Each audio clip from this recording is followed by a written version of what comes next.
Balik po tayo sa mga balita. Ipatatawag na ng Philippine National Police, SOSYA, ang sampagita vendor na nag-viral pong video sa social media. Patuloy namang inaantay ng SOSYA ang counter affidavit ng security guard kaugnay sa insidente. Report mula kay Mark Gabriel. Nag-report na kahapon sa tanggapan ng PNP SOSYA sa Campo Crame ang security guard na nagtaboy at nanakit sa sampagita vendor sa isang viral video.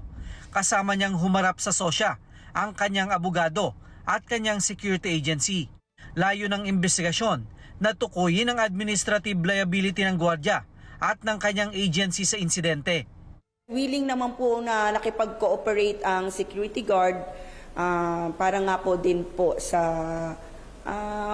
ma-clear ang kanyang side. But again, ang kinakandak po natin sa ngayon ay nasa preliminary evaluation phase pa lang po tayo. We will base on the counter affidavit or kung ano pa po yung ibang mga ebidensya para i-determine kung meron ngang probable cause to file the formal complaint against doon sa security. Binigyan ng hanggang bukas ang gwardiya para magsumite ng kanyang affidavit. Bukod sa gwardiya, ipatatawag din ng SOSYA ang biktima upang hingi ng kanyang panig sa insidente.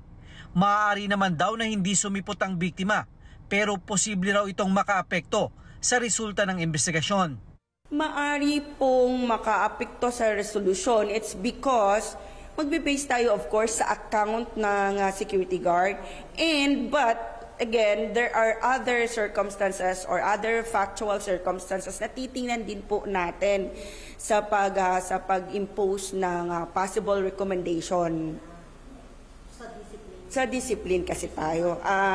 Ang tandaan po natin, ang tinitingnan po natin dito ay whether nagampanan ng security guard ng maayos at proper yung kanyang duty in performing his function as security.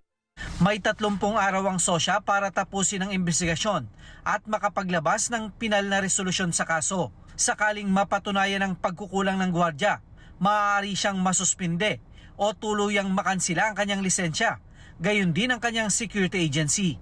Mark Gabriel para sa Mata ng Agila. Matatag, matapang, matapat. Maraming salamat sa inyo pong pagsubaybay sa Mata ng Agila Primetime. Para malaman ang matatag, matapang at matapat na mga balita, i-follow lamang at mag-subscribe sa @Net25 TV.